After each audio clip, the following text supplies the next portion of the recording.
آرام کر رہے تھے اندر کمرے میں، آواز آ رہی ہے، مدینے کی گلیوں میں آوازیں آ رہی ہیں۔ بخاری شریف میں آتا ہے کہ آواز یہ تھی کہ رسول اللہ صلی اللہ علیہ وسلم کو شہید کر دیا گیا، شہید کر دیا گیا، مار دیا گیا، شہید کر دیا۔ اب یہ جو آواز ابھی اپنے کمرے میں ہے، مکان میں ہے، اپنی بیوی کے پاس ہے، اور اسی دن نکاح پڑھانے کے بعد رخصت کر کے لے کے آئے تھے، ہڑبڑا کر باہر آئے، کیسی اطلاع ہے، یہ کیسے خبر آئی؟ جلدی سے والد سے کہا، اجازت لی، اور اسی حال میں نیچے اتر کے آئے، لوگوں سے معلوم کرتے گئے، اور احد پہاڑ کی طرف روانہ ہو گئے۔ حنظلہ رضی اللہ عنہ، یہ جذبہ دیکھیے آپ۔ جب وہاں پہنچے، رات کا وقت تھا، تو مارکہ کارزار گرم تھا، مکے کے کافروں کے لشکر نے شب خون مسلمانوں پر احد کے میدان میں مارا ہوا تھا۔ یہ نوجوان حنظلہ صحابی رضی اللہ عنہ کوئی پرواہ کیے بغیر، بیوی کی، ماں کی، گھر کی، شب زفاف کی، پہلی عروسی کی رات کی پرواہ کیے بغیر میدان کارزار میں تلوار لیے ہوئے لڑ رہے تھے۔ لڑائی شروع ہو گئی۔ بعض صحابہ نے دیکھا کہ ایک بڑا بہادر نوجوان اچانک ایک دم لشکر میں داخل ہوا اور ایک دم لڑائی شروع کر دی، آتے کے ساتھ ہی میدان کارزار میں کود پڑا۔ پہچان گئے۔ صبح جب ہوتی ہے تو اللہ کے محبوب صلی اللہ علیہ وسلم نے شبخون، وہ رات کے وقت لڑائی میں دشمن اچانک چھاپا مارتا ہے، اس کو شبخون کہتے ہیں۔ جب وہ لڑائی وڑائی ختم ہوئی، صبح ہونے لگی، دشمن بھی بھاگ گئے، مسلمان اپنی نعشوں کو شمار کرنے لگے۔ اللہ کے محبوب صلی اللہ علیہ وسلم تشریف لائے تو صحابہ نے حضور سے عرض کیا کہ یا رسول اللہ صلی اللہ علیہ وسلم، وہ رات اندھیرے میں طلحہ آ گئے، حنظلہ آ گئے تھے، مصروف جہاد تھے، اب ان کی نعش نہیں مل رہی ہے۔ اللہ، حضور پر نور صلی اللہ علیہ وسلم نے، بخاری شریف میں آتا ہے، حضور پر نور صلی اللہ علیہ وسلم نے آسمان کی طرف دیکھا اور پھر ارشاد فرمایا حنظلہ کو غسل دیا جا رہا ہے،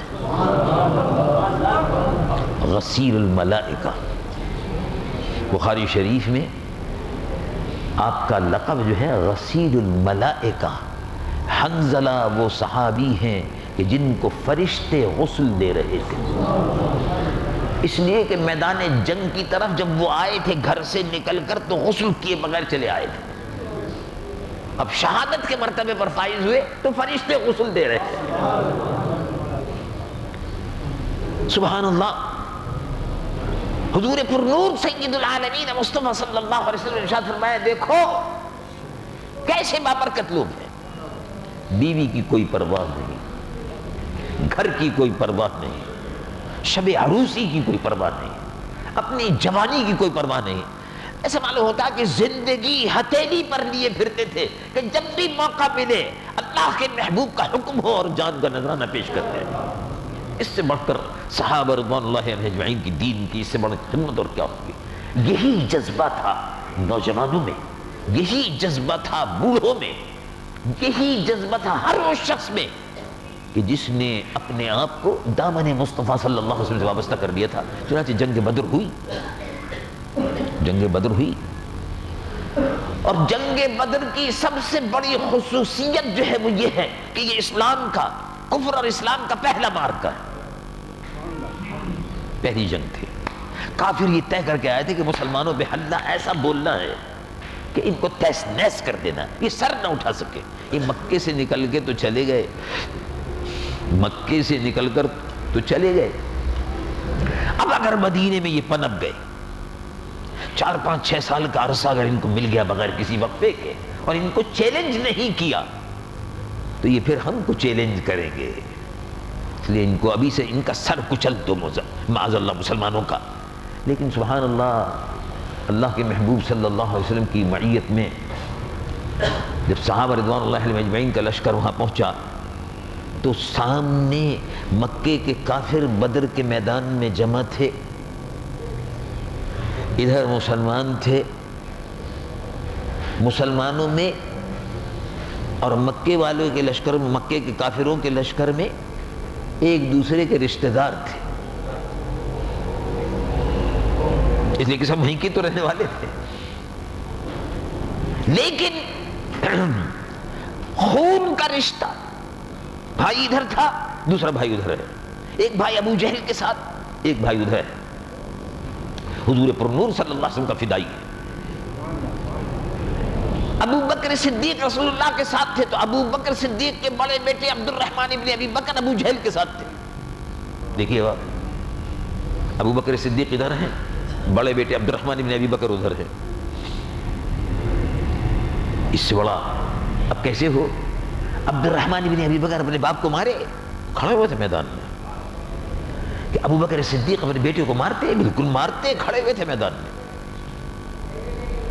چنانچہ ہوا بھی یہی، باپ نے بیٹے کو مارا، بیٹے نے باپ کو مار دیا.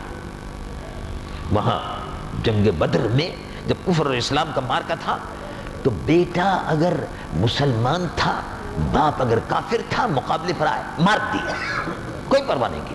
اس لیے کہ رشتہ خون کا اس کی کوئی حیثیت نہیں ہے. اصل رشتہ جس کی اہمیت ہے وہ رشتہ غلامی مصطفیٰ صلی اللہ علیہ وسلم، محمد رسول اللہ صلی اللہ علیہ وسلم.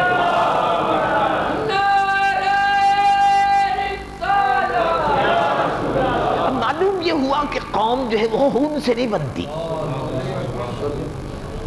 قوم جو ہے وہ خون سے نہیں بنتی، ایک نسل ہے.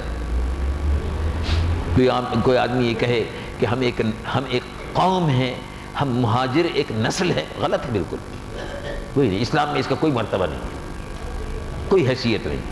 کوئی یہ کہے کہ ہم کیونکہ پنجابی بولتے ہیں تو ہم پنجابی ایک قوم ہیں، ایک نسل ہے، غلط ہے بالکل. اسلام میں اس کا کوئی تصور نہیں.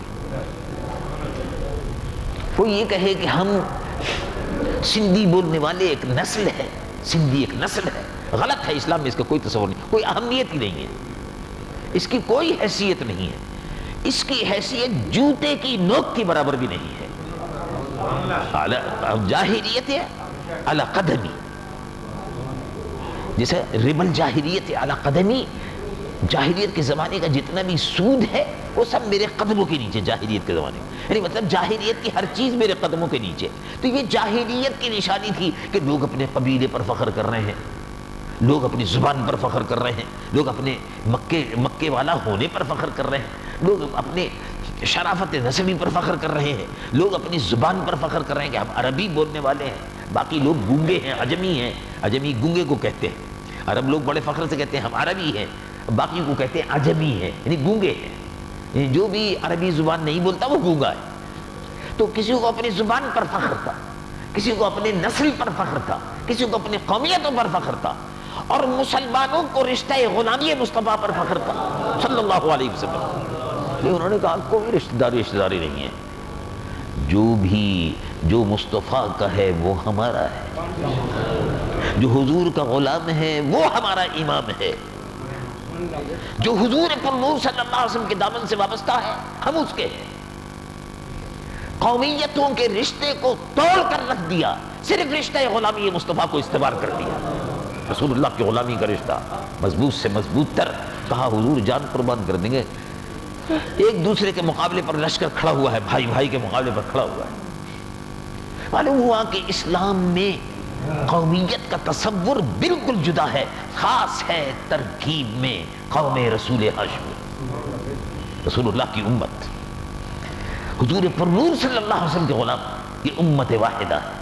رب العالمین جل جلالہ عما ارشاد فرماتا ہے ان هذه امتکم امتا واحدہ یہ امت واحدہ ہے. جب مسلمان جو بھی مسلمان حضور کا غلام ہے وہ امت ہے، وہ ایک قوم ہے. بدر کے میدان میں جب حضور پر نور صلی اللہ علیہ وسلم تشریف فرما ہوئے، رات ہوئی تو عریش جھوپڑی جیسی، مچان جیسی اور جھوپڑی جیسی عریش حدیث مبارکہ میں آتا ہے، وہ بنا دی گئی. اور حضور نے ارشاد فرمایا آرام کرو، تیاری کرو، صبح انشاءاللہ مارکا. اور پھر صحابہ رضوان اللہ علیہ اجمعین کے سامنے فرمایا کہ کل یہاں مارکا گرم ہوگا. دیکھو اس سرزمین پر کل مارکا کارزار گرم ہوگا. دیکھو اس سرزمین پر کفر اور اسلام کا پہلا مارکا گرم ہوگا. بخاری شریف میں آتا ہے حضور صحابہ کے ساتھ ہیں، میدان جنگ کا نقشہ بتا رہے ہیں. دیکھو بدر کے اس میدان میں کفر اور اسلام کا مارکا ہوگا. اب یہاں ابو جہل کی ناش یہاں گرے گی. اپنے دست مبارک سے، انگلی مبارک سے نشانی فرما رہے ہیں، ابو جہل کی ناش یہاں گرے گی، فلاں سردار کی ناش یہاں گرے گی. یہ بڑے بڑے سردار، اس قبائلی نظام کے علم بردار، ان کو اپنی سرداری ختم ہوتی نظر آ رہی تھی، اس لیے وہ سب سردار رسول اللہ کے دین کے خلاف متحد تھے. اسلام